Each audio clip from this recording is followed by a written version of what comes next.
Gua Yola Alfu pernah ke Kanada ya. Shannon FOMO gak nih? Weh, tapi FOMO. Shannon kan udah ke Sydney gitu kan.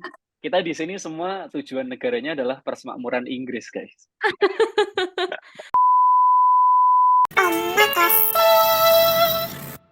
Halo semuanya, welcome to O. Ma. Ka, Say. yeay, Nah, finally. di episode 2 ini sesuai janji kita kemarin tuh kita pengen ngebahas dikit-dikit ya kayak um, tentang beasiswa, scholarship yang semuanya kita punya saat ini. Karena um, kebetulan atau nggak kebetulan kita berempat ini semuanya scholarship holder buat perjalanan universitas kita semuanya lah. Tepuk tangan dulu dong. Keren. Keren. Yeay.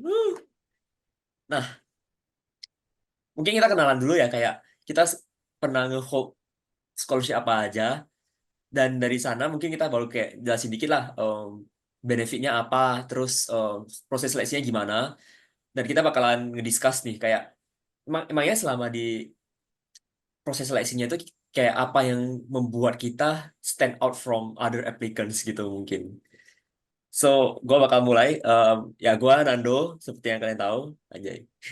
Gue scholarship holder Asian Scholarship di NTU.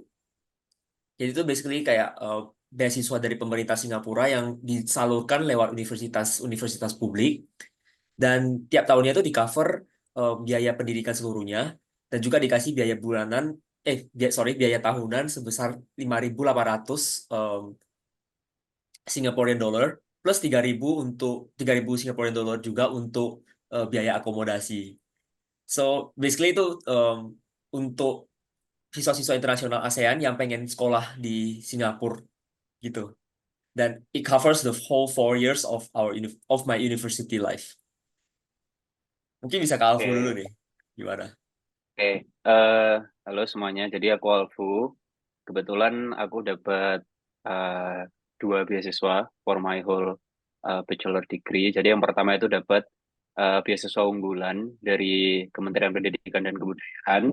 Jadi it covers 4 tahun selama aku kuliah, mulai dari tuition fee, kemudian stipend, sama biaya buku. Jadi udah di cover semuanya all in sama pemerintah selama 4 tahun. Terus yang kedua, aku juga dapetin beasiswa dari Canadian Government buat exchange.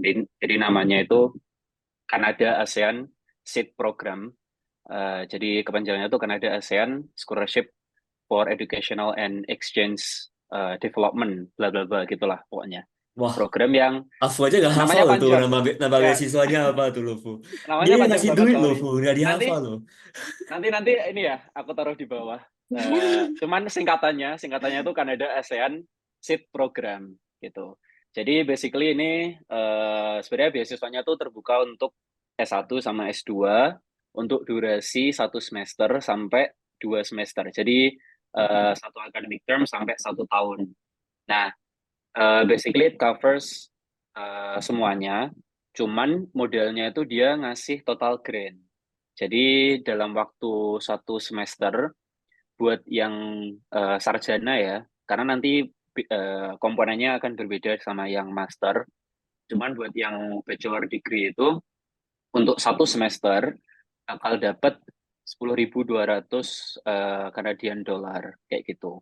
Nah, dari situ itu nanti tinggal kita yang ngatur misalnya dari kayak kebutuhan di sana, kemudian apa namanya tiket dan sebagainya. Cuman buat tuition fee itu udah gratis. Jadi 10.200 itu cuma buat biaya hidup dan biaya perjalanan selama kita persiapan di sana selama satu academic term. Nah, kalau teman-teman nanti milihnya buat yang 1 tahun atau 2 academic term, itu bakal dapat kelipatannya. Berarti dapat 20.400. Kayak gitu. Widih. 10.000 Wow. bisa DP rumah, Bu. Ya, ya, cuman kan di sana cukup ini ya, kebetulan agak mahal. Tapi ya nanti kita bahas rincinya setelah ini. Tapi basically itu buat ASEAN ya, jadi cuma buat negara-negara di ASEAN. Kayak gitu. Oke, Lanjut. lanjut. Shannon deh, Shannon. Aku, oke. Halo semuanya, namaku Shannon. Dari kuliah sampai sekarang ada 3 beasiswa yang aku dapat. Pertama, waktu aku kuliah, aku dapat beasiswa prestasi lomba akademik dari Universitas Surabaya. Karena prestasi semasa SMA dapat medali OSN di tingkat nasional. Dan itu cover semua uang gedung dan uang SPP selama 4 tahun, ya dengan syarat-syarat minimal IPK sekian, terus tidak boleh cuti, kayak gitu. Terus Hmm. kedua, syukurnya aku juga awardee Indonesian International Students Mobility Award ISMA 2020 Wow, Wow, Isma. ke anak Isma Universitas nih. ini. Dan sekarang aku lagi jadi volunteer dengan volunteer scholarship dari Bukit Lawang Trust. Seperti itu. Wih, Wih, keren keren. banget, 3 scholarship. Kak. Wah, paling beda nih ya. Kita academic scholarship Mm-mm. semuanya, terus ada ini Si Sharon ini ada tambahan volunteering volunteer scholarship. scholarship. Ya nih. Ini yang kemarin banyak masuk DM gue, ya Kak, cara mulai volunteering itu gimana nih? Mungkin tadi kita Nah, ini dengar tanya cerita ke sedikit. tanya ke Kak Nanti, Shannon nanti ya. nanti Yes. ya kita bahas ya. Oke, halo, gue Yola. Gue beasiswanya sama kayak punya Nando, ASEAN Undergraduate Scholarship juga. Terus selama gue kuliah, gue pernah pertukaran pelajar ke Kanada. Itu juga, itu di cover scholarship gue yang utama, yaitu ASEAN Undergraduate Scholarship. Tapi gue juga apply scholarship lain, yaitu NUS Award for Study Abroad, jadi disingkat jadi NASA Scholarship. Itu juga kayak jadi scholarship tambahan untuk gue pas exchange ke Kanada. Habis itu di tahun terakhir gue juga pernah ikutan fieldwork selama 2 minggu ke Kenya, dan itu juga di cover oleh beasiswa tambahan under NASA Scholarship itu tadi. Berarti total dapat berapa ini, Kak Viola? Kalau jenisnya Hitungannya. kalau jenisnya dua, tapi kalau secara perhitungannya berapa kali total 3. Hmm. Jadi Yeay. kayak ada subsidiary gitu ya, satu scholarship. Nanti Ih. dibagi ke kegiatan-kegiatan gitu. Jadi yang NUS Award for Study Abroad itu yang NASA Scholarship itu beasiswa dari NUS untuk ya beneran study abroad gitulah, pertukaran pelajar Hmm. atau research field trip, field work gitu-gitu. Nah, daftarnya lumayan gampang sih, dan kayak mereka untuk lihat award ke siapa itu berdasarkan merit. Jadi beneran lihat nilai, lihat prestasi, dan ya hal-hal yang mendukung lainnya. Keren, keren, keren.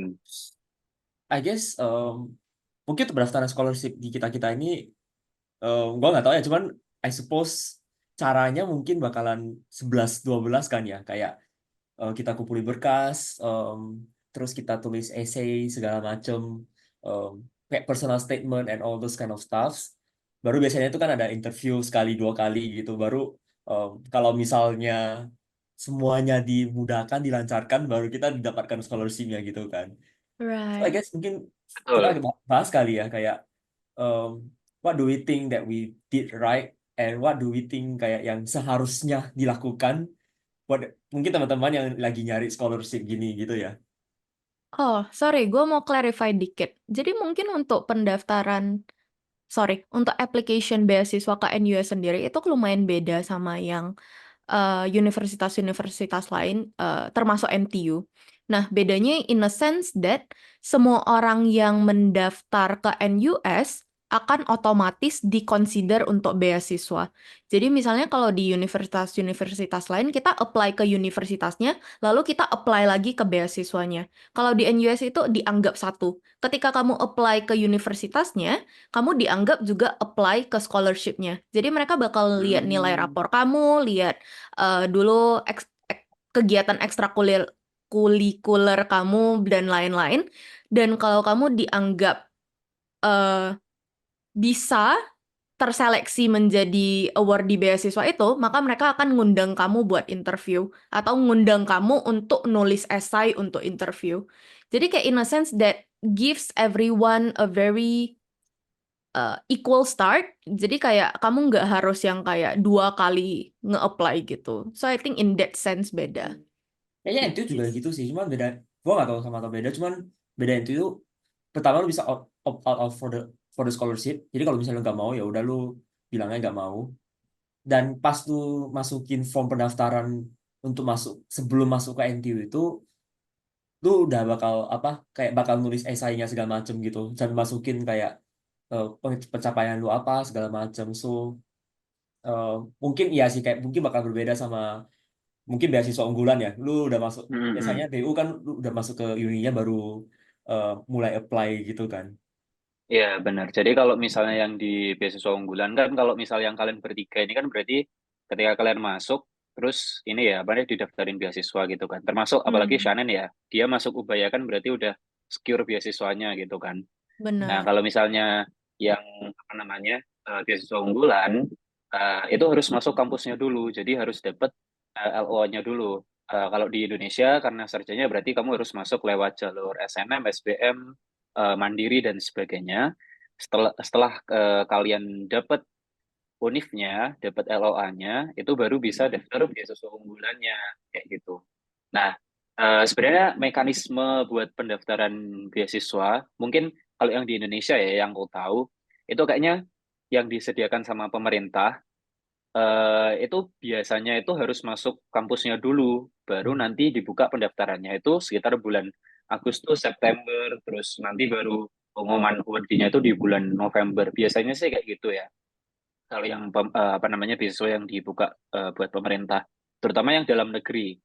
Karena beda lagi nanti untuk yang luar negeri, misalnya kalau sekarang itu kan ada beasiswa Indonesia Maju ya, BIM, Hmm. kalau nggak salah. Karena kalau dulu itu masih belum ada tuh BIM, dulu masih rely on beasiswa unggulan aja kan. Sedangkan sekarang ada BIM. Nah, kalau misalnya di BIM itu kan bisa buat persiapan luar negeri. Nah, kalau yang BIM persiapan luar negeri itu justru mulainya ketika SMA. Jadi dapat beasiswanya dulu, baru nanti kita apply untuk beasiswa yang luar negeri. Nah, karena dulu belum ada BIM, jadi kita rely on yang beasiswa unggulan untuk yang alumni OSN ya, untuk yang alumni Mhm. OSN, terus kita mau dapat beasiswa dari pemerintah Indonesia gitu. Ya, fun Ini fact tuh ketawa nih. kayaknya udah banyak yang Kenapa ketawa semua nih? ya nggak baru fun fact itu sebenarnya banyak murid-murid yang keluar negeri itu pakai BIM sekarang beasiswa Indonesia Mhm. maju deh bukan Betul. merdeka deh setahu gue. Mungkin Beasiswa koreksinya lah, Indonesia taruh Maju. mungkin penonton bisa Ya, koreksi deh. Tapi beasiswa Indonesia Maju. ya eh, pas kita SMA mungkin waktu itu programnya itu belum ada, maka Pusprestas waktu itu belum ada juga. Dan Belum. jadi mungkin teman-teman yang masih SMA masih nyari kesempatan itu mungkin bisa nyari tahu soal BIM lebih lanjut sih. Karena setahu aku juga kalau misalnya lu dapat BIM dan dapat acceptance ke university luar, bakal dibantu kayak proses untuk dapetin acceptance dari university luarnya juga. Betul. Gitu. Oh, Karena wow. prosesnya sedikit berbeda sama yang mahasiswa reguler yang mau daftar buat univnya gitu. Kayak intinya ada prosedural yang berbeda, yang agak beda. Misalnya kamu udah keterima beasiswanya, itu bakal dibantu sama kementerian dari Hmm. pemerintah gitu. Kayak dikasih notice gitu loh. Hmm. Istilahnya kayak, oh ini orang ini udah dapet BIM, terus mau daftar ke univmu kayak gitu yang untuk Hmm. tujuan luar negeri. Nah itu, jadi mungkin teman-teman di sini mungkin yang masih SMA, terutama yang kelas 10, kelas 11 kali ya, itu bisa tuh kayak mulai fokus ke lomba-lomba yang diadain sama pemerintah yang resmi. Bukan Hmm. hanya OSN ya, kita di sini disclaimer aja, kenapa kita ngomong OSN, karena latar belakang kita sama-sama di OSN. Keren. Nah, kalau misalnya teman-teman punya minat yang lain, keterampilan yang lain, bakat yang lain, misalnya di FLS 2N, yang seni, kemudian Ya, O2SN, fiksi, terus apalagi ya, opsi. Nah, kayak gitu, itu kan lomba-lomba yang resmi pemerintah kan. Nah, kalau teman-teman itu, at least kalau nggak salah ya, buat yang BIM, terutama yang persiapan luar negeri itu at least kamu jadi peserta nasional, itu udah bisa ikut BIM, jadi nggak harus medalis. Itu seingatku. Gitu. Hmm. Jadi bisa nih mulai disusun ya kayaknya ya. Karena opportunity-nya jujur buat yang sekarang itu lebih besar daripada dulu kayak gitu. Karena sekarang pemerintah udah suportif banget, alhamdulillah. begitu. I think kayak harus beneran kayak strategize what Mhm. kind of scholarship you wanna go after gitu. Soalnya kayak uh, kita link back ke pertanyaan Nando tadi yang kira-kira apa yang kita ngerasa what make us stand out from other candidates pas apply scholarship itu beneran tergantung daripada jenis scholarship yang akan kamu apply. Jadi contohnya kalau misal kamu Betul. apply ke beasiswa pemerintah Singapura yang ASEAN Undergraduate Scholarship, aspek-aspek yang mereka lihat dan consider dalam beasiswanya tentu saja berbeda dengan aspek-aspek yang yang diperhatikan oleh beasiswa pemerintah Indonesia seperti beasiswa Indonesia Maju dan lain-lain. Kalau misalnya yang dari pemerintah Singapura, uh, from my observation dan dari sepengetahuanku, kayaknya pendidikan Singapura ini lumayan melihat uh, pengalaman berorganisasi dan juga mereka sangat mengedepankan leadership skills. So if you have perfect grades tapi misalnya pengalaman organisasi kamu kurang atau misalnya kamu nggak punya pengalaman leadership apapun, maka itu menjadi satu minus point juga gitu loh. Kayak meskipun kamu misalnya menang medali emas di international Olympiad atau apa, tapi itu tetap harus di backup dengan pengalaman berorganisasi kamu. Contohnya pas aku interview ASEAN Undergraduate Scholarship kemarin, mereka nggak cuma tanyain tentang pengalamanku pas berlomba di IGEO kemarin. Mereka malah lebih fokus tanyain ke, oh dulu pas kamu sekolah kamu join eskul apa aja? Kayak what kind of leadership position do you uh, kayak yang kamu apa sih tempati pas di SMA gitu. Dan juga mereka bahkan nanya-nanya ke hal yang di luar sekolah, contohnya kayak, oh hobi kamu apa? Dan how do you see yourself kayak bisa uh, incorporate hobi kamu ke dalam NUS CCA Life. Jadi CCA itu co-curricular activity atau eskul atau organisasi juga. Nah, jadi beneran harus ngelihat sih beasiswa apa yang ingin kamu apply dan strategize dari awal. Ya, betul-betul. Karena kalau misalnya beasiswanya pemerintah Indonesia sih, biasanya ya ini ya, kita nge-link back-nya ke apa kontribusi kita ke apa namanya Indonesia kayak gitu. Terus visi misinya itu disesuaikan dengan program-programnya pemerintah kayak gitu sih. Jadi benar-benar harus disesuaikan dengan kayaknya kebutuhan ini ya, apa namanya, kebutuhan penyedia Jenis beasiswanya scholarshipnya juga apa ya? gitu. Hmm.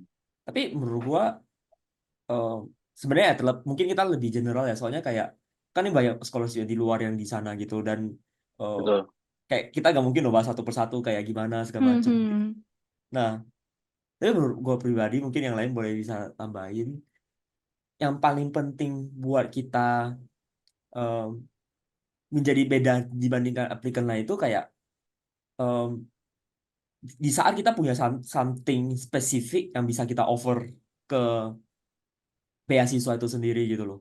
Maksudnya Benar. kayak contohnya yang dibilang Yola itu kayak kemampuan berorganisasi segala macam gitu kan.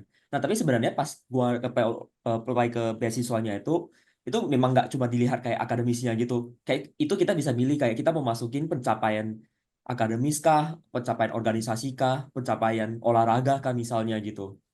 Dan em, jadi balik lagi gitu kayak itu gimana sih kayak mungkin teman-teman tuh bisa ngebedain em, diri kalian sendiri itu dibanding yang lain-lainnya gitu gitu loh, kayak misal dari yang kalian ada lomba yang kalian ikutin, ada kegiatan yang kalian ikutin gitu, Mhm. tapi sekalinya kalian ikutin hal-hal tersebut, I feel like you really need to be committed to it, kayak berdedikasi ke hal-hal yang udah kalian pilih, jadinya tuh kayak nggak setengah kayak nggak half baked gitu loh, kayak nggak setengah hati, dan pas ketika lu pada apply you can really tell a story out of your experience gitu, karena kayak maksudnya ya mungkin kayak mungkin kita pada di sini tuh kayak lebih ke academic oriented gitu ya. Cuman gue juga ngelihat banyak teman-teman yang dulunya tuh DBL misalnya, terus masuk ke NTU juga ujung-ujungnya, karena mereka bisa nunjukin kalau misalnya dedikasi mereka ke olahraga itu is something worth for them, for the scholarship giver to actually consider gitu gitu loh.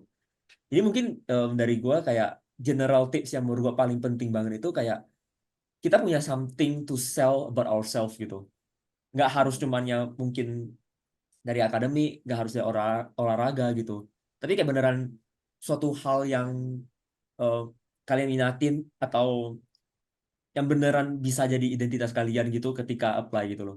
Kayak mungkin pertanyaannya kayak bisa gue balikin lah. Kayak misalnya nih gue jadi reviewer scholarship. Gue tiap hari kayak baca 10.000 esai gitu. Kayak apa sih yang bisa ngeingetin em, gua ke lu gitu. Ya itu sih. Kayak bahkan di misalnya Betul, betul. di essay scholarship gua kayak gua nggak gitu nyentuh soal pencapaian gua itself maybe. Tapi more like gimana perjalanan gua untuk em, mencapai kayak pencapaian itu gitu loh. Karena Hmm. pertanyaan mungkin konteks sedikit pertanyaan untuk scholarship gua itu mereka nanya em, value apa sih yang lu hold sampai sini, sampai saat ini, pas saat lu nge-apply beasiswanya gitu. So, kalau kalau misalnya kalian lihat itu kan kayak what value, nilai-nilai apa yang kalian pegang is so kayak high level gitu kan, kayak Mhm. Mm-mm. umum banget gitu loh. Dan balik lagi tuh kalian bisa ngejawab dengan cara yang bisa diingat sama orang-orang yang nge-review all the applications gitu sih, I guess. Terus dulu lo jawab apa untuk bisa bikin lo stand out dari yang lain, kalau boleh tahu? Wah, kayaknya jawab kayak along the line of if I face with any kind of challenges gitu, I will still survive gitu. Karena kayak Hmm. gue tulisnya tuh kayak terlepas dari banyak masalah-masalah yang gue hadapin selama gue olim, A, B, C, D, E gitu, I can still at the end gue masih tetap in my way gitu loh. Mungkin Hmm. itu yang kayak ngebedain karena Konsistensi ya berarti. ya, karena ya di uni itu um, menurut gue kayak konsistensi itu lumayan penting gitu kan, kayak know what you want, um, Mhm. pengen apa gitu, apa yang pengen lu capai di selama 4 tahun di uni gitu. So mungkin itu yang bisa kayak lumayan relevan to what they are looking for sih. Iya. Ya, betul. Sama kalau menurutku sih ya, eh, buat bisa jawab itu semua itu, yang pertama tuh we know ourselves first gitu. Karena setelah kita tahu diri kita sendiri, then we can set the goals gitu loh. Nah, kalau misal kita udah set the goals, so we have the guts to reach the goals gitu. Jadi kayaknya itu tiga tiga step ya yang harus dipunyai dan mungkin uh, yang harus teman-teman semua apa namanya temukan dulu gitu. Jadi apa sih kayak gimana sih atau apa sih aku itu gitu atau ya how do you see yourself gitu. Nah setelah itu setelah kamu tahu dirimu sendiri kan lebih mengenal diri sendiri. Setelah itu kayak bisa tahu kayak minatmu tuh kemana, kemudian expertise-mu tuh di mana, kamu tuh excel di bagian mana, then you can set the goals gitu loh, yang sesuai dengan dirimu itu sendiri kayak gitu. Nah, kalau misalnya kita udah dibekali sama itu tadi, kita tahu value kita tahu kemampuan kita, kemudian kita udah apa namanya tetapin tujuan kita, target kita, maka menurutku kita bisa nge-reach itu tadi goals-goals yang udah kita set karena kita punya guts gitu untuk nge-reach itu tadi karena kita udah sadar akan oh aku mampu kok gitu dapetin ini atau aku bisa kok dengan berusaha ya mungkin dalam perjalanannya itu prosesnya akan naik turun dan sebagainya ada banyak obstacle tapi kan selama kita punya value kita punya keberanian punya tahu diri apa namanya tahu diri kita sendiri itu kita pasti percaya gitu bahwa kita bisa nge-reach goals-nya tadi. Gitu. Jadi itu kayaknya yang paling penting karena jujur hampir sama yang di apa namanya omongin sama Nando tadi ya bahwa pertanyaan-pertanyaan scholarship itu biasanya cenderung normatif ya nggak Asana Hmm. juga kayaknya pertanyaan-pertanyaan Isma kan juga normatif ya kayak misalnya apa sih ya tujuan kita mau dapetin beasiswa ini gitu terus misalnya kalau di beasiswa unggulan tuh eh apa sih kayaknya ini ya generasi aku generasi Penerus unggulan bangsa gitu. Indonesia gitu. Iya, sumpah topiknya itu. Aku generasi unggulan Indonesia or whatever, tapi sama intinya kayak gitu. Yang harus kita tulis. Nah, di situ itu tadi karena pertanyaannya justru cenderung normatif atau general. Nah, kita harus bisa stand out itu tadi gitu. Nah, stand out-nya itu ya dengan cara kita masing-masing gitu ya. Setelah kita tahu diri kita sendiri, jadi kita bisa menceritakan sesuai apa yang udah kita rasakan. Dan kayaknya nggak harus apa namanya benar ya tadi kayak pencapaian akademik. Kamu harus berprestasi misal sampai luar angkasa kayak gitu. Kayaknya enggak, karena apa namanya istilahnya kayak kamu bisa kok stand out dari orang lain meskipun anggap aja kamu masih menganggap bahwa prestasimu tuh biasa-biasa saja. Tapi kan beda ya nanti penilaian interviewer gitu. Kayak reviewer apa namanya beasiswa gitu melihat sebenarnya dengan apa yang udah kamu raih dengan apa yang kamu ini bagaimana sih kamu mempoles itu, bagaimana kamu bisa mengambil value-nya dari apa yang udah kamu dapetin. Kayaknya gitu sih. Mungkin Shannon ini kalau dari Shannon gimana pengalamannya dapetin scholarship? Apa yang kira-kira menurutmu harus ditonjolkan gitu? Aku setuju sih sama kalian. Kayak pertama harus tahu diri sendiri dulu supaya bisa menjual diri kita. Karena kalau kita nggak kenal diri kita kayak gimana ya, kita nggak bisa menjual, nggak bisa meyakinkan orang dan lembaga apapun tuh buat ngasih scholarship ke kita. Dan kalau kita udah tahu minat kita bisa milih kayak apa ya, dapat beasiswa tuh kan nggak instan ya, kayak aku mau daftar terus tiba-tiba aku langsung dapat kan enggak ya, kayak Right. aku rencanain dulu, aku harus ada pengalaman terkait entah organisasi, entah kepanitiaan, entah prestasi mau akademik atau non akademik itu kan it's a long process gitu loh. Jadi Hmm. setelah kita tahu minat kita apa, baru kita bisa ngikut ambil kegiatan yang kita suka, yang cocok sama kita. Dan satu hal yang menurutku penting juga itu kualitas lebih penting daripada kuantitas. Mau kamu menang Hmm, kayak betul lomba betul banyak betul. banget, tapi sorry to say lombanya ecek-ecek, atau kayak mau Mhm. kamu ikut organisasi banyak banget, tapi kamu nggak meninggalkan impact di situ juga, akhirnya nggak ada yang bisa kamu ceritakan gitu loh dari pengalamanmu yang Right. kuantitasnya banyak tapi Betul. kualitas tidak. Jadi itu sih, kualitas itu nomor satu. Mau cuma ikut lomba satu atau organisasi satu atau sedikit nggak apa-apa, tapi benar-benar ditekunin aja, terus benar-benar tinggalin dampak gitu. Dan kalau mau ikut lomba sebisa mungkin lombanya yang resmi, yang memang ya ada gengsinya, yang memang diadakan lembaga yang oke gitu lah ya, Kredibel. kredibel gitu. Itu sih, jadi memang semua kuncinya di know yourself.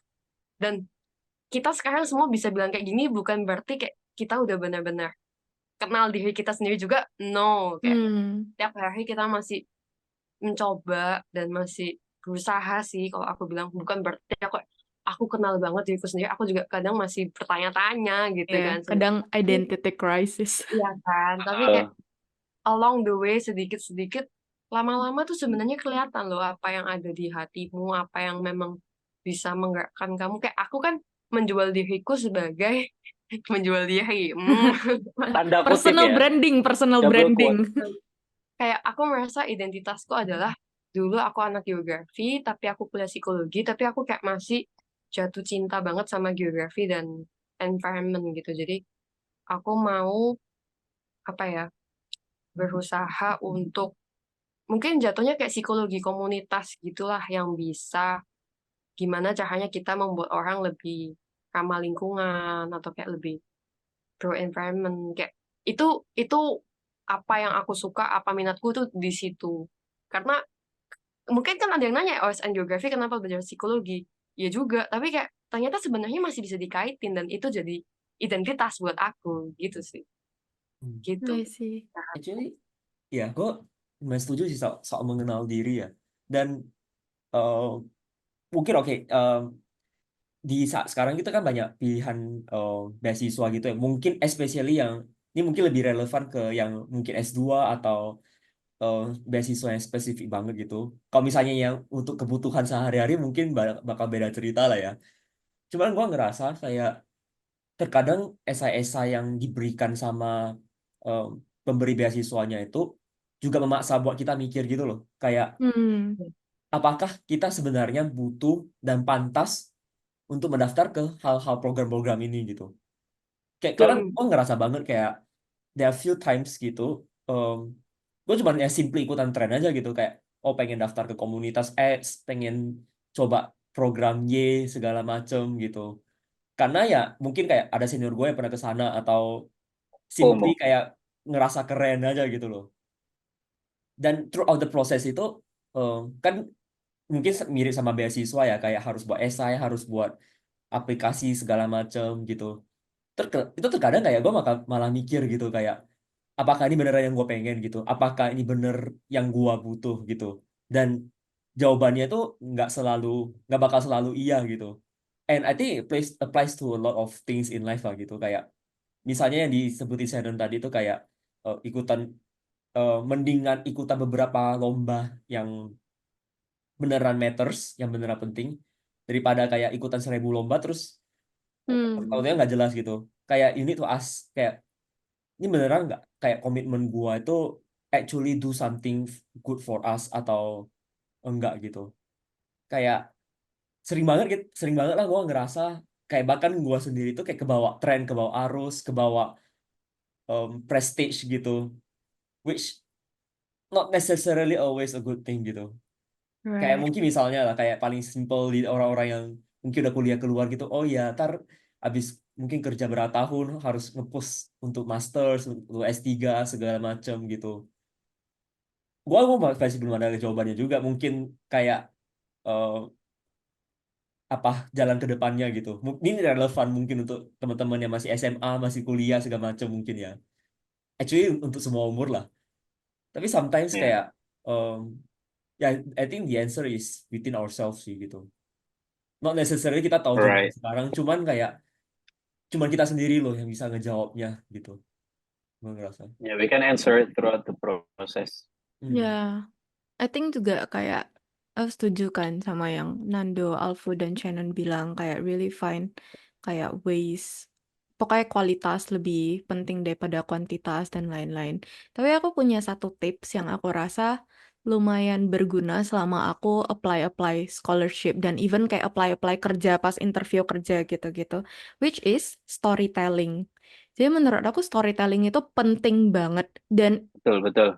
it's like bisa aja pencapaian kamu kalau kita lihat secara objektif itu kurang, misalnya kayak mungkin sama kayak orang lain, tapi kayak how you brand it, how you package it will be very different. Like beda-beda orang tuh pasti package-nya tuh different things gitu. And maksudnya how I usually utilize it dalam proses apply scholarship atau interview kerja dan lain-lain adalah I tell the story. People tend to be attracted towards story gitu. Kayak, oke, lu bisa bilang kayak, gue dapat nilai rata-rata 95 di sekolah gitu. Tapi kayak people want to know why and how you achieve it. Dan kayak sebenarnya itu adalah poin penting yang bisa kamu share di essay atau di interview kerja kamu. Sebenarnya kayak aku ingat untuk beasiswa essay scholarship applicationku ke NTU dan NUS dulu, itu aku cerita kayak aku nggak semerta-merta langsung tulis gitu, oh aku medali emas IGO 2019, tapi aku cerita gitu kayak kenapa aku jatuh cinta sama geografi. So I started the story as like, oh gue ngerasa gue selama dari masih kecil, masih kanak-kanak, gue ngerasa gue hidupnya tuh kayak Mary Sue. If you know Mary Sue itu adalah kayak uh, jenis tokoh di karakter yang karakternya tuh beneran gak ada flaw sama sekali, gak ada kekurangan sama sekali. So basically this Mary Sue adalah kayak tokoh yang perfect banget di semua cerita. Nah, gue melihat diri gue sebelum uh, menemukan passion gue di geografi adalah seperti itu gitu loh. Kayak gue ngerasa, oh gue gak berusaha banyak, gue puji syukur dapat nilai bagus di sekolah. Gue tanpa try very hard, gue bisa menang lomba-lomba di sekolah. Tapi semua itu berubah ketika gue join OSN 3 kali dan 2 kalinya gue kalah gitu. Dan dari proses itu mengajarkan gue determination, itu mengajarkan gue kayak gimana cara bangkit dari kegagalan, gimana cara tetap persevere di dalam difficulty. And that story differentiates you from others gitu. When you become honest with what pas kamu jujur tentang kayak kegagalan kamu in a sense kayak atau kamu jujur tentang kayak oh I actually learn from this from my lowest moment itu hal yang bikin kamu bisa diingat oleh si interviewernya itu sendiri. And I think kayak mungkin ini tips buat yang nggak terlalu relevan buat kalian yang masih SMA, tapi mungkin yang kuliah mau masuk kerja. Dulu aku magangnya tuh selalu di HR department, jadi aku rada tahu kayak tips and trick untuk kayak interview kerja dan lain-lain. Dan ya salah satu hal yang paling penting adalah storytelling. Interviewernya bisa baca resume kamu, kayak oke ini orang intern di sini, ini orang intern di sana, but how do you tell a story gitu? Ya, so that's one tip. Tapi soal itu gue ada tips lanjutan sih kayak Sama, aku juga lu ada. kalau dari gue mungkin singkat aja, but always know who are you talking about to gitu. Ya. Kayak kalau konteks ini berarti lu harus tahu interviewer lu siapa gitu kan. Mhm. Mungkin konteks kalau misalnya ketemuan orang lu harus tahu orangnya dari mana, apa ngapain gitu. Kayak maksudnya kayak lu mau PDKT sama orang lu gak mungkin gak tahu backgroundnya gimana gitu kan. Right. So pas gua itu pas di interview gua itu gua ditanya kayak oh em, lu mau abis tamat kuliah lu mau ngapain gitu. Eh, Nah, waktu itu gue tahu kalau dari research gue sama ngobrol orang itu, misalnya gue tahu kalau misalnya Singapura itu beneran universitasnya research based banget gitu. Kayak mereka pengen nyari banyak researcher sama orang-orang yang beneran mau ke research. So that actually helps me buat uh, ngebentuk jawaban gue lah gitu. Ini maksudnya kayak gue nggak ngebohongin si interviewernya gitu, karena jujur pas gue at the point of interview gue pengen jadi researcher, gue pengen lanjut PhD after gue kuliah. Cuman it kind of like helps us buat nge-frame jawaban yang sekiranya Betul-betul. dapat sevisi sama mereka gitu loh. Mungkin yang untuk Right. yang BIM atau yang mungkin untuk untuk LPDP segala macam. Berarti mungkin jawaban yang mereka pengen itu adalah kayak gimana kita kontribusi balik ke Indonesia kan. Karena ultimate beneficiary maksudnya ultimate goalnya mereka itu yaitu untuk memberi pembangunan ke Indonesia gitu.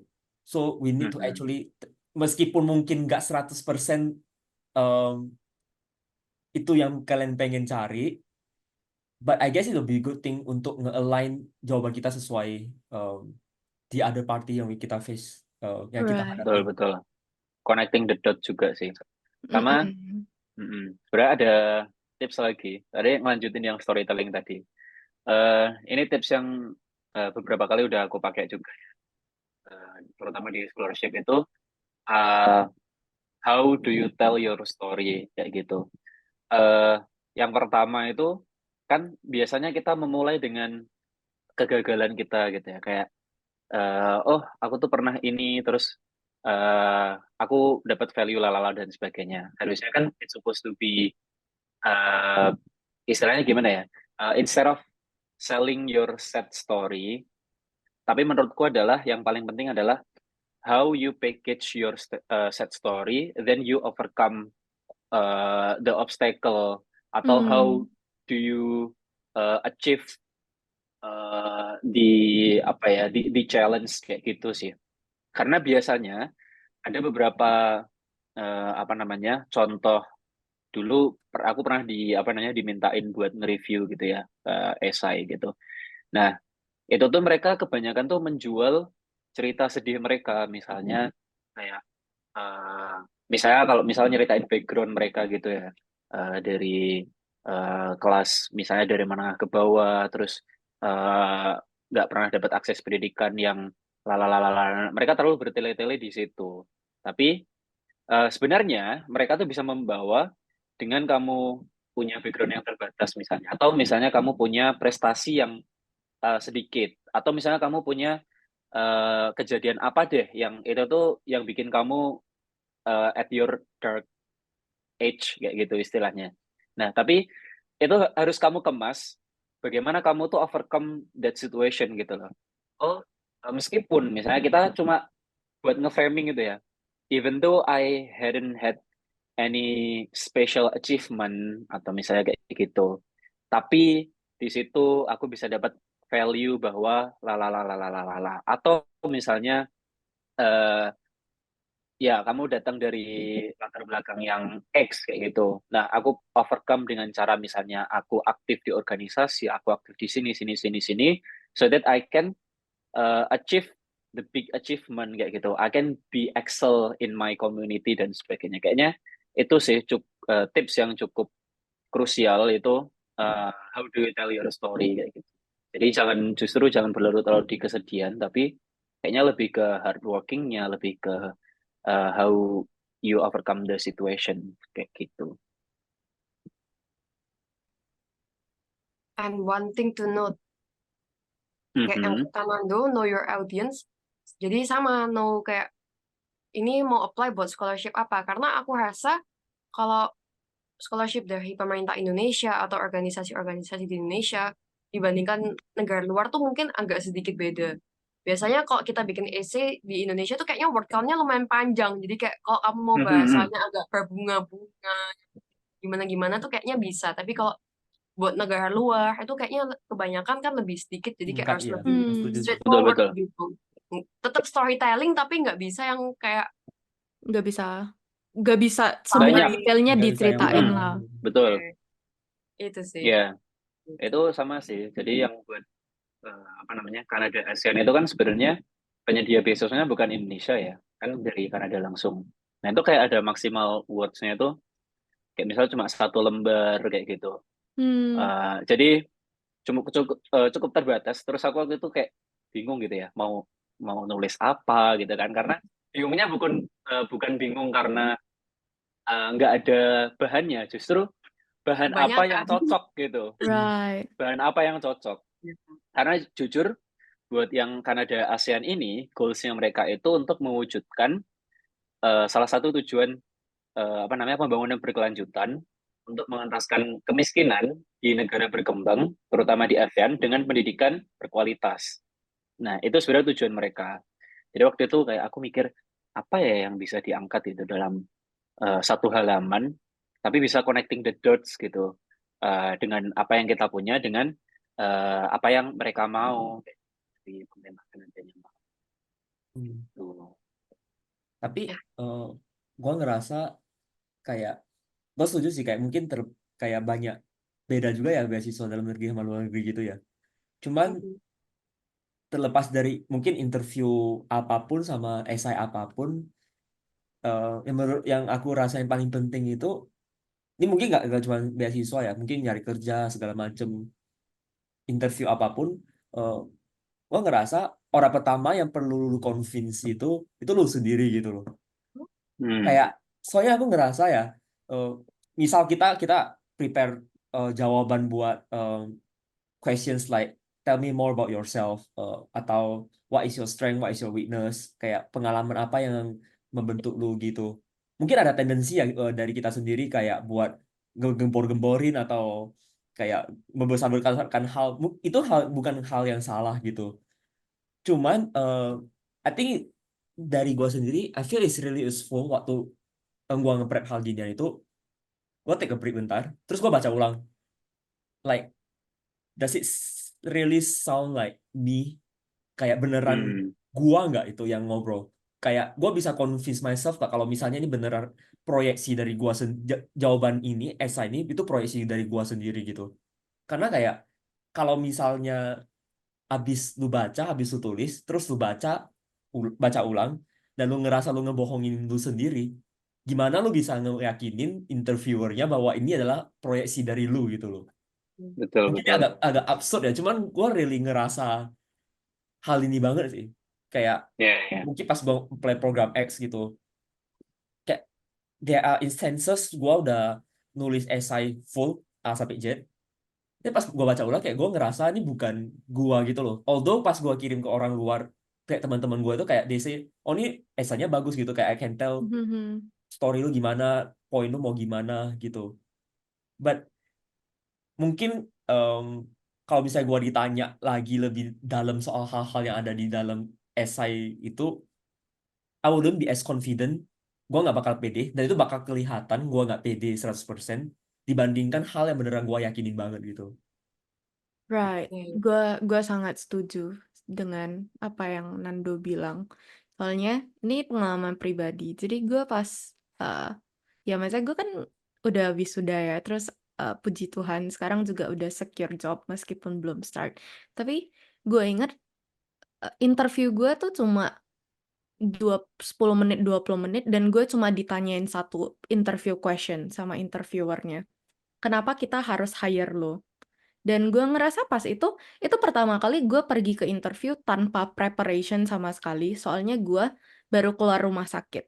Jadi jawaban yang gue utarakan pas itu bener-bener yang tidak gue rehearse dan tidak gue gembor-gemborkan, kayak beneran kayak jujur dari lubuk hati terdalam gue. Gue kayak mikirnya kayak ya udahlah ini gue apa adanya, kalau lu mau terima gue dan lu melihat ketulusan gue ya terimalah, kalau tidak ya sudah bukan jodoh gitu kan. Tapi jawaban gue tuh begini, kayak gue tahu biasa kayak orang kalau ditanyain pertanyaan gini tuh bakal try to sell themselves gitu, kayak oke, mereka smart, mereka very hardworking, they are very diligent, this and that, this and that. Gue ngerasa but I don't want to take this opportunity untuk kayak oversell myself. Soalnya gue nggak bisa janjiin kalau gue bisa jadi the perfect candidate for you.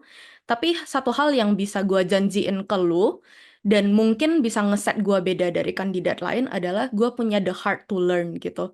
Kayak ketika lu masuk di lingkungan yang baru, di lingkungan kerja yang baru, lu bisa sepintar apapun, lu bisa se-hardworking apapun, lu bisa sedetail apapun, tapi kalau misal lu tidak mau menerima the existing ways how the work has been done there, itu tetap nggak bakal bisa gitu kalau misalnya you don't have the heart to learn. Jadi gue beneran kayak cuma nge-state itu, terus ya interviewernya I think puji syukur melihat ketulusan hati gue dan mereka lumayan impressed, dan kayak the very next day they offer me the job gitu. Dan I think kayak in terms itu juga jadi satu learning point gue, soalnya di interview sebelumnya yang kayak beasiswa dan lain-lain, gue juga ngerasa kadang abis gue jawab pertanyaan, di hati kecil gue ngerasa kayak aduh apa gue terlalu menggembor-gemborkan gitu ya. Maksudnya it's the feeling yang Nando juga rasain lah pas dia baca esainya itu. Gue jadi ngerasa kayak ini kayaknya nggak gue gitu deh. Dan ya untungnya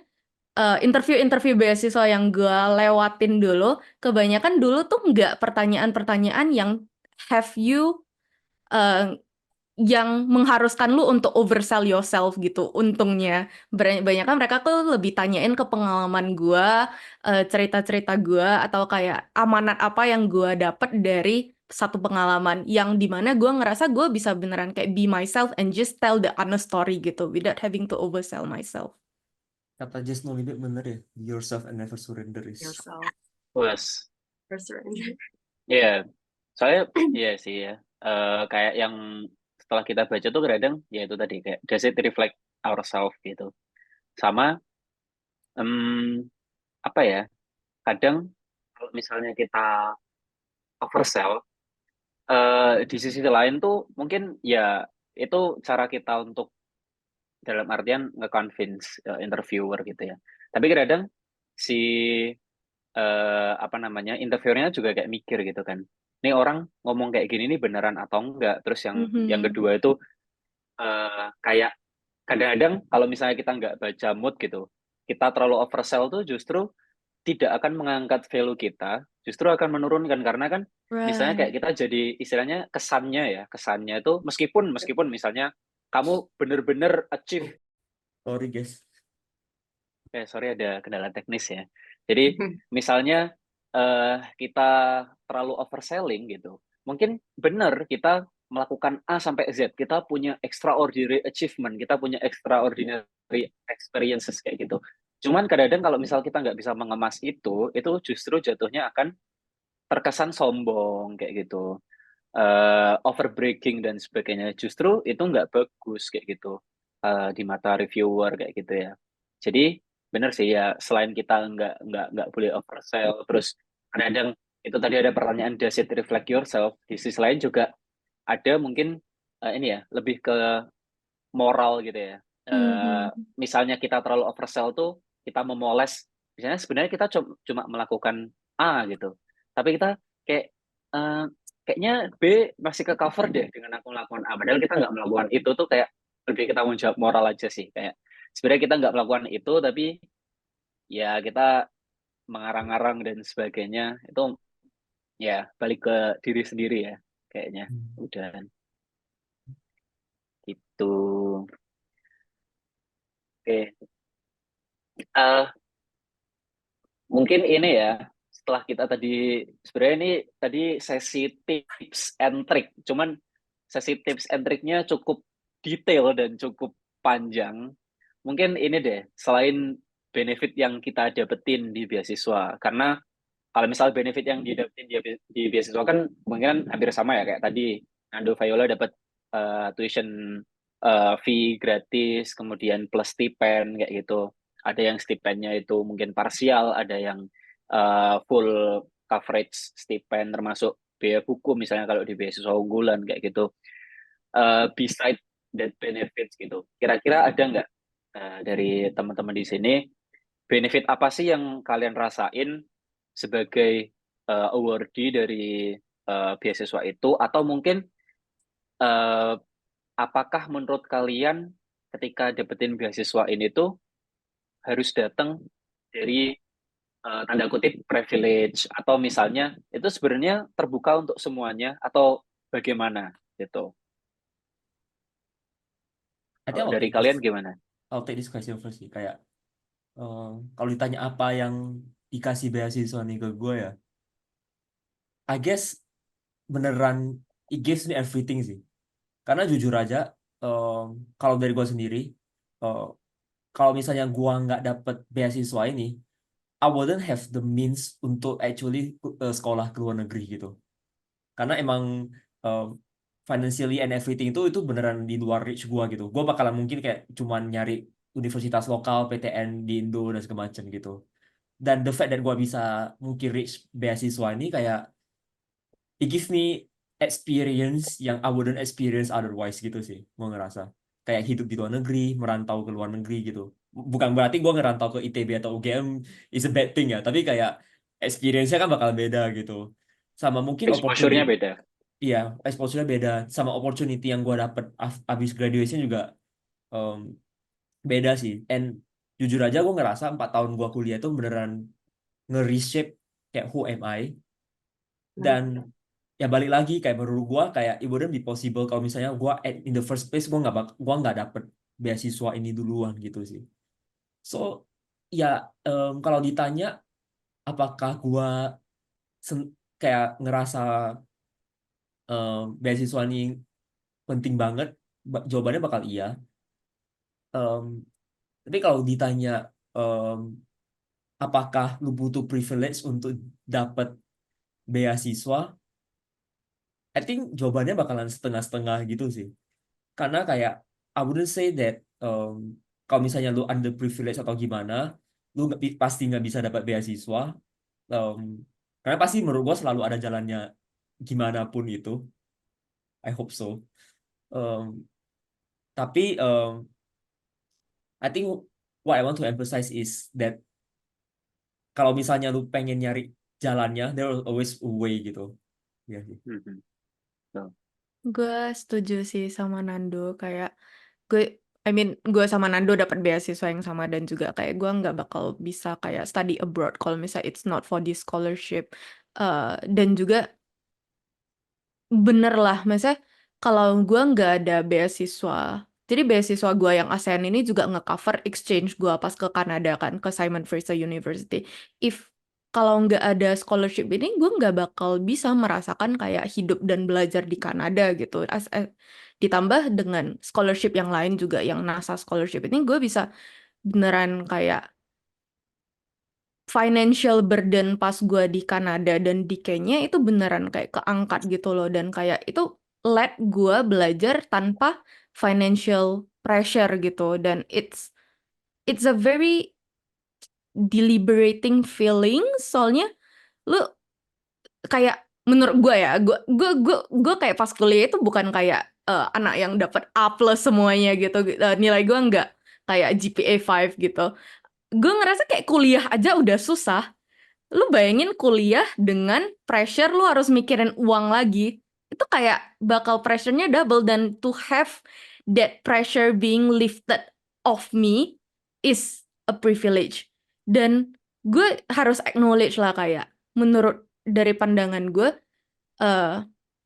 cukup privilege untuk bisa dapat beasiswa ini. The fact gue tahu beasiswa ini exist dan gue tahu dan orang tua gue juga mensupport gue untuk apply scholarship ini, itu udah kayak show that I come from a privileged background gitu.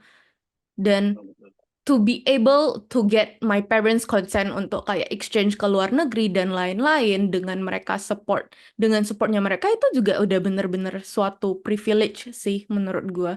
But I just wanna kayak quickly remind everyone atau kayak Remind. quickly say this, rejection is very normal gitu. Dan kayak terlepas dari, kita dari tadi bahas kayak scholarship and kayak everyone, lu harus tahu cara nge-brand yourself, how to find kayak your strength compared to others dan lain-lain. Dari let's say 1.000 orang yang apply scholarship, it's less than 10% yang dapet gitu. And sometimes despite kayak udah lu mau segimana package yourself, segimana kayak try to sell yourself, if kalau emang gak jodohnya, kalau emang tidak hokinya, ya kayak it's just not meant to be and it's not your fault gitu. But there will always be better opportunities ahead. So bagi kalian pejuang-pejuang beasiswa yang mungkin pernah mengalami kegagalan di masa lalu and you keep thinking yourself kayak, oh, apa gue ya yang kurang pinter? Oh, apa gue nulis esainya kurang bagus atau apa? I believe kayak when you have tried your best, that's all that you can done gitu. Jadi jangan patah semangat. Terus mencoba. Cuman Semangat! ya menurut gue mau tambahin Oh. dikit soal privilege ya. Kayak gua agree kayak mungkin a lot of us kayak mungkin kita berempat tuh ada some kind of privilege gitu untuk dapat di posisi untuk bisa nyari informasi soal beasiswa segala macam gitu. Cuman sebagai hard determinist, mungkin kita bisa di Google juga arti determinis apa. Gua ngerasa privilege itu bisa kita yang ngejemput sendiri gitu loh. Kayak gimana kita ngebukain Betul. jalan buat privilege kita masing-masing gitu.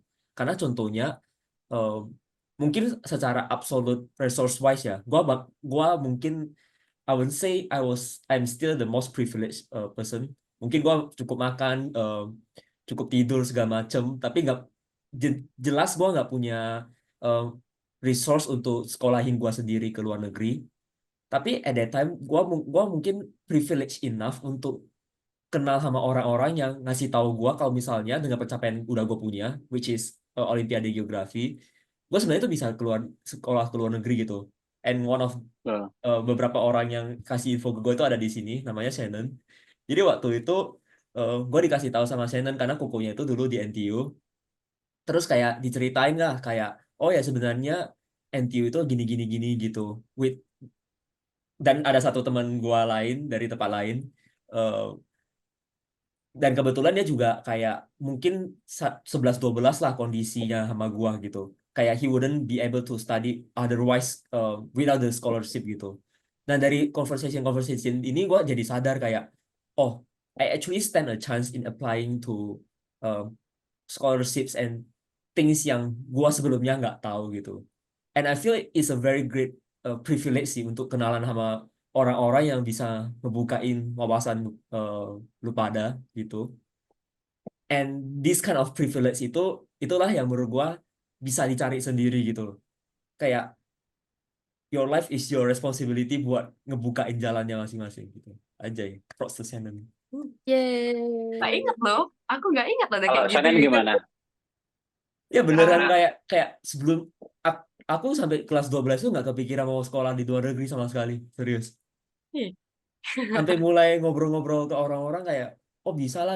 Gue ingat banget kayak dulu kayak Kan lo mau ke UGM kalau nggak dapet. ya gue hampir masuk ke udah ada suratnya malah untuk seleksi masuk ke geografi lingkungan langsung gitu.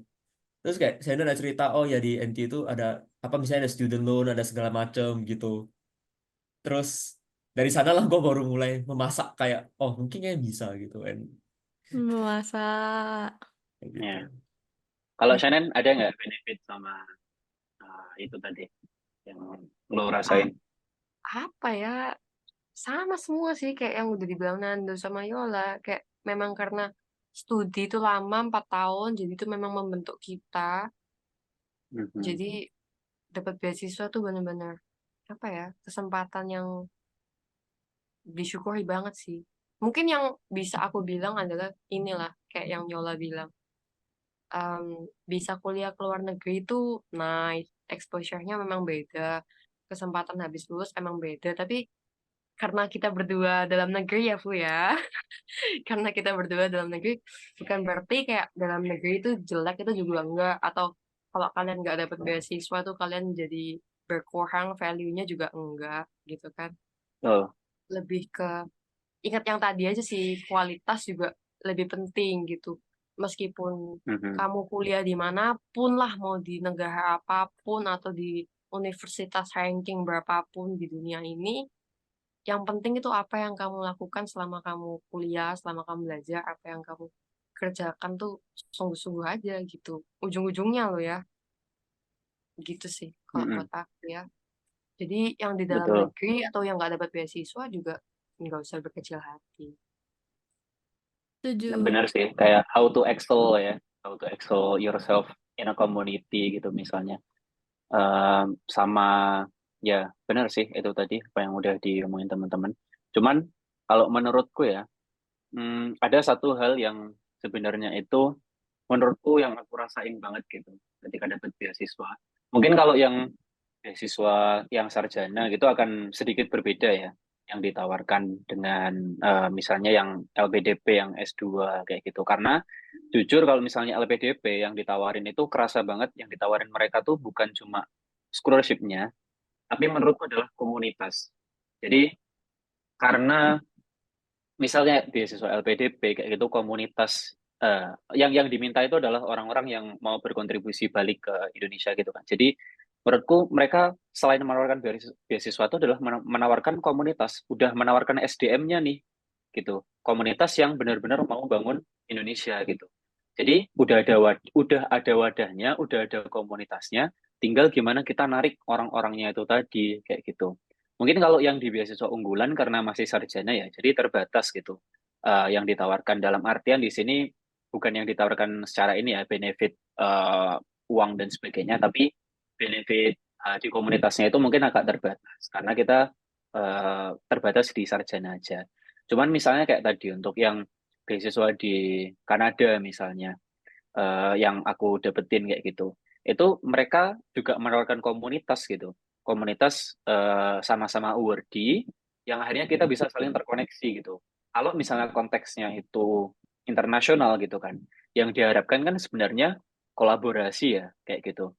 Yang pertama koneksi kita dengan apa namanya profesor yang di sana itu akan lebih terbuka kayak gitu. Jadi kesempatan untuk riset, apalagi kalau misalnya kamu tertarik untuk lanjut S2 kayak gitu.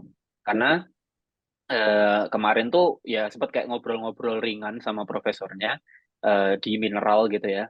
Itu ada banyak opportunity gitu dan si profesornya ini siap gitu buat ngenalin aku sama mahasiswa yang lain yang di kelasnya itu untuk grant S2 master di Kanada juga kayak gitu. Nah, itu jadi kayak komunitas kayak gitulah yang dan kolaborasi koneksi kayak gitu yang menurutku benefit lain ya yang didapetin gitu. As long as you are aktif gitu di in a sense in komunitas dan juga di apa namanya golongan kamu gitu ya, golongan belajar dan sebagainya. Itu menurutku opportunity akan jauh lebih terbuka lebar gitu kalau kamu aktif di situ. Kayak gitu sih. Jadi itu hal yang aku rasain banget itu adalah komunitasnya yang ditawarkan gitu dan juga opportunity yang jauh terbuka lebih lebar kayak gitu. Eh, ya itu sih kayaknya yang menurutku paling berarti gitu ya. Terus kalau Ya. dibilang tadi privilege atau enggak ya udah terjawab ya bahwa misalnya aku dapat info kayak gini tuh udah termasuk privilege gitu. Jujur dulu kalau dibandingkan teman-teman di sini, aku yang paling akhir ke luar negeri gitu. Karena ada Iya masalah juga. akademik lah istilahnya. Iya juga. Istilahnya kayak iya, kayak si Fernando Viola udah dari tahun pertama. Terus habis itu Shannon udah ISMA dari semester 5 ya, Shan ya? 7. Oh ya, Shannon semester 7 ikut ISMA. Nah, waktu itu aku mau ikut ISMA, cuman terhalang gitu karena ada eh, pergantian kurikulum. Intinya ada apa namanya halangan akademik lah yang akhirnya aku nggak bisa daftar ISMA. Bisa, tapi kayak aku harus ngulang matkul dan harus mundur lulusnya. Meskipun di akhir aku juga tetap Juga mundur ya mundur. lulusnya karena aku ikut di semester 9 ketika ke Kanada. Jadi di Kanada itu nggak ada batas semester. Cuman aku berangkat dengan tanggungan yang lebih ringan karena aku udah menyelesaikan semua mata kuliahku di Indonesia. Aku tinggal ke sana bisa lebih fokus gitu kan. Misalnya aku mau ikut lab, mau ikut ini, jadi kayak nggak ada pikiran gitu loh. Aku mau seaktif apa ketika aku exchange. Nah itu pertimbanganku. Akhirnya kenapa milih di semester 9 dan jujur karena kita berempat di sini, sorry, kita di sini berempat ya, dan bertiganya itu udah keluar negeri itu pokoknya aku kayak ada guts gitu loh tadi yang kita sambung kalau kita sambung ke awal gitu kayak Aduh. aku harus keluar negeri gitu Beneran jadi Kok Really? FOMO sih, Fu? ya FOMO. enggak FOMO. dong enggak dong kan sebenarnya set Motivasi. tujuannya motivasi kan tujuannya set set goalsnya udah dari awal gitu makanya itu tadi kamu tahu dirimu sendiri kamu bisa set your goals gitu so that you have the guts gitu to reach the goals kayak gitu. Nah pokoknya waktu itu karena aku udah set goals semester bukan semester S1 itu harus pokoknya at least belajar di luar negeri gitu ya meskipun aku nggak kuliah di luar negeri karena dulu nggak boleh kuliah di luar negeri. Sama kayak Nando gitu. Nggak dalam artian aku nggak bisa kalau misalnya aku keluar negeri dengan biaya mandiri kayak gitu. Harus ada scholarship yang harus sponsorin. Jadi oke, nggak apa-apa kuliah di Indonesia, cuman apa namanya harus ada pengalaman lain, exposure di luar negeri. Akhirnya ya udah mau nggak mau aku bukan mau nggak mau ya, tapi so I have to gitu ketika itu dapetin beasiswa terus ke Kanada, ngikutin teman-teman gitu, biar experience-nya sama gitu. Jadi benar sih ya komunitas kalau di dalam hal kecil seperti ini circle ya pertemanan itu menurutku hal yang sangat-sangat penting karena motivasi itu banyak sedikit dipengaruhi oleh lingkungan gitu. Terutama teman-teman dekat kita kayak gitu sih. Karena teman-temanku di sini hebat-hebat, udah keluar negeri duluan, jadi aku harus nyusul mereka gitu. Nyusul Viola yang semester sebelumnya ke Kanada. Tapi sayangnya nggak ketemu ya, Yul.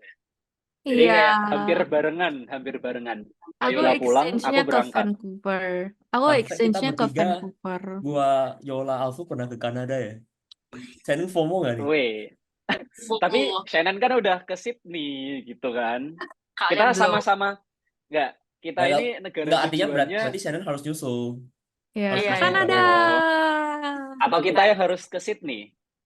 Kita harus ke Australia. Oke. Next trip, Tapi next kita trip. ya kita di sini semua tujuan negaranya adalah persmakmuran Inggris, guys. Iya, Badut. mantan jajahan Inggris Iya, semua. Kanada sama Australia. Singapura juga. Ya, Kenya oh iya juga. betul. Oh iya. Ini USA ada juga. apa dengan persmakmuran Inggris? Oh iya, karena ini ya apa? Waktu ya sih, USA basically kan koloni USA Inggris ya. emang koloni Inggris sih Iya. awalnya. Kan imigran dari Inggris. Gitu. Ngomongin soal, oh sorry Jangan Shannon. sejarah. Jangan sejarah. Jangan bahas sejarah. Jangan bahas sejarah. Ini Ngomongin soal Inggris kayak maybe ini kayak just kayak geografi. closing tips dari gue. Kemarin gue habis lihat kayak meme di Instagram gitu. They say kayak when you're faced with something gitu, maybe some challenge atau maybe it's like interview or when you have to do presentation or anything, you approach it with an average white man confidence. Jadi kayak ya udah kalau misal lu kayak mau interview beasiswa atau lu mau interview kerja atau apa, you just go into the room and act like you're an average white man gitu.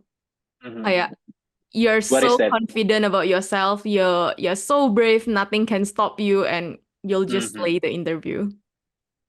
average right now. Wow, keren, keren, keren. Keren. Karena ini ya, kalau orang Asia kan Asian values kan berbeda ya. Iya, kayak kita Ya, masih Terus ada malu-malu, formal gitu ya. sungkan excuse, gitu. ya kayak soft selling, lalala. Oh enggak kok, gitu. Ya gitu-gitulah. Oke, oke. Nice tips. Oke, mungkin to summarize everything, mungkin kalau di perjalanan mencari beasiswa itu yang pastinya kita harus proaktif mencari opportunity yang ada, kayak dari teman, dari guru, dari manapun, dan in the process I think just be true to yourself gitu. Kayak dari interviewnya, dari esainya gitu, kayak beneran cari tahu lah apapun yang ada di dalam dirimu sendiri gitu. Jadi, Anjas. Dan Betul. everyone is privileged in their own ways, tapi untuk dapat kesuksesan ya lu tetap harus ngejemput itu sendiri. Benar. Hardworking is a must. Kegagalan itu sebuah hal yang biasa. Gitu. Ya, Anjas. kalau dapet bersyukur, kalau enggak ya udah life still Life goes goes on. Life Dan goes on. coba lagi. Mbak lagi. Betul. Yeay. Oke, kalau Oke. misalnya ada komen, tulis aja komennya di bawah. Jangan lupa like and subscribe. Wis, gue udah jadi YouTuber. Tapi kalau misalnya teman-teman di sini ada kayak kasih tips, saran, atau pengen ngebahas topik apa selanjutnya, langsung masukin aja di kolom komen. Nanti bakal dibaca Yola. Betul. Iya, Ya. gue bakal baca. Terus gue bakal screenshot. Spoiler nih, kira-kira next video mau bahas apa? Udah ada gambaran belum? Atau next live mungkin ada Kan? rencana live gitu. Kalau aku merasa nextnya bahas kegagalan asik, karena ini baru Wih, bahasa-bahasa betul. aja. Iya, ini baru Betul. kesuksesan ya. Ntar kita bahas kegagalan. Nah, Mm-mm. Betul. komen aja nih apa yang concern kalian soal kegagalan di bawah, guys. Kita Betul. bakal baca. Nanti Alright, guys. kalian bisa kepoin apakah seorang Fernando Ares pernah gagal? Question mark, question mark, question mark. Tapi bisa disimpulkan adalah tadi ya, sentence. Kegagalan adalah hal yang biasa. Itu disclaimer aja, spoiler aja. Oke, thank Jumpa, you guys, everyone. di omakase selanjutnya. Bye. Bye bye. Kasih kiss lagi, Fu. Wah. Omakase.